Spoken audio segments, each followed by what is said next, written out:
Bismillahirrahmanirrahim. Friends, today we will discuss some MCQs of irrigation engineering, which will be very helpful for the upcoming examinations of JE Civil Engineering. The first MCQ: useful soil moisture for plant growth. Useful soil moisture for plant growth is capillary water, gravity water, hygroscopic water, chemical water, all of the above. Useful moisture for plant growth is capillary water. Pick up the correct statement from the following. Gravity water is harmful to crops.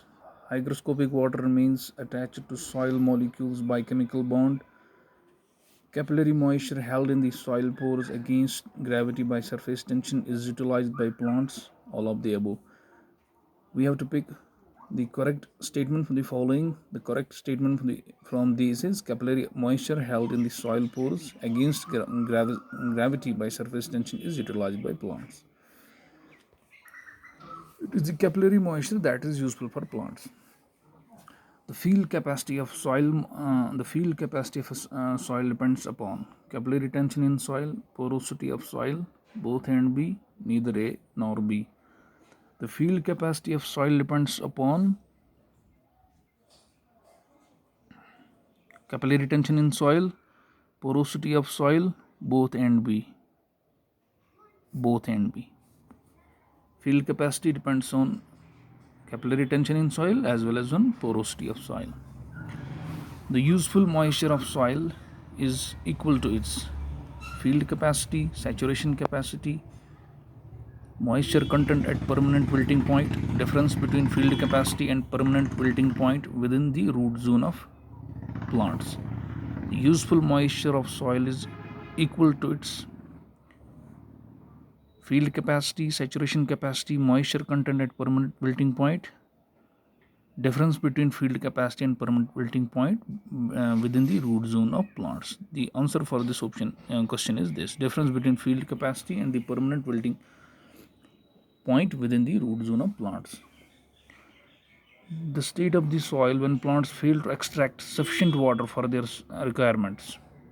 The state of the soil when plants fail to extract sufficient water for their requirements is maximum saturated point, permanent wilting point, ultimate utilization point. None of these. The state of the soil when plants fail to extract sufficient water for their requirements is permanent wilting point. For a standing crop, the consumptive use of water is equal to the depth of water transpired by the crop, evaporated by the crop, transpired and evaporated by the crop, used by the crop in transpiration, evaporation, and also the quantity of water evaporated from the adjacent soil. For a standing crop, the consumptive use of water is equal to the depth of water used by the crop in transpiration, evaporation, and also the quantity of water evaporated from the adjacent soil. The consumptive use of water for a crop is measured as the volume of water per unit area, is measured as depth of water on irrigated area, may be supplied partly by precipitation and partly by irrigation. Fourth option is all of the above. The consumptive use of water for a crop is all of the above. It's measured as the volume of water per unit area, is measured as the depth of water on irrigated area, may be supplied partly by precipitation and partly by irrigation. Effective precipitation for a crop may be defined as total precipitation minus the loss due to evaporation, total precipitation minus the loss due to infiltration, total precipitation during the crop period, available water stored in soil within root zone of the crop. Effective precipitation for a crop may be defined as available water stored in soil within root zone of the crop. The depth of rice root zone. The depth of rice root zone is 50 centimeter, 60 centimeter, 70 centimeter, 80 centimeter, and 90 centimeter. The depth of rice root zone is 90 centimeter. The field capacity of soil is 25%. Its permanent wilting point is 15%. Specific dry unit weight is 1.5. If the depth of root zone of a crop is 80 centimeter, the storage capacity of the soil is We have to find out the storage capacity of the soil. While as we are given field capacity of soil, permanent wilting point, specific dry unit weight. We have specific dry unit weight, that's 1.5. We have depth of root zone, that's 80 centimeter. We have field capacity 25%, that is 25 by 100 is equal to 0.25. Permanent wilting point is 15%, that is 15 by 100 is 1.5. So we will calculate storage capacity of the soil as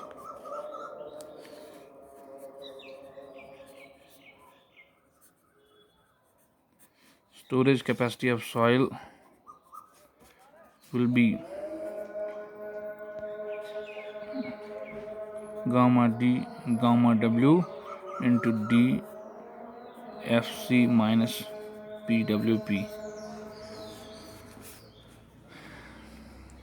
This is the depth of root zone, field capacity minus permanent wilting point. Putting the values,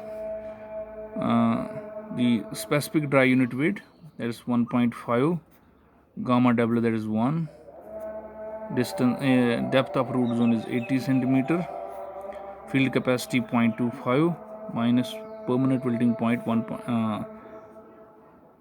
0.15, sorry, 0.15. 1.5 into 80, 0.25 minus 0.15 comes out to be 0.1. Calculating this, we will get 12 centimeter. So the required answer is 12 centimeter. Next, if the irrigation efficiency is 80%, conveyance losses are 20%, and the actual depth of watering is 16 centimeter, the depth of water required at the canal outlet. We have to find out the water required at the canal outlet. We are given irrigation efficiency, conveyance losses, and the actual depth of watering is 16%. We have to find out the required depth of water at the canal outlet.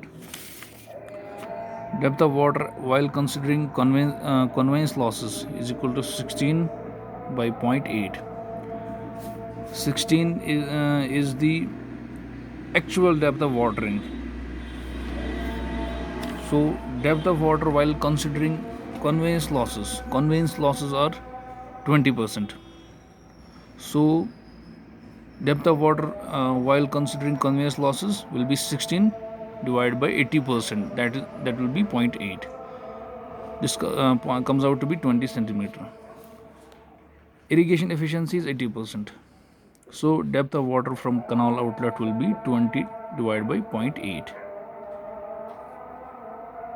Depth of water from canal outlet will be 20. This 20 divided by 0.8 or 80%, that will come out 25%.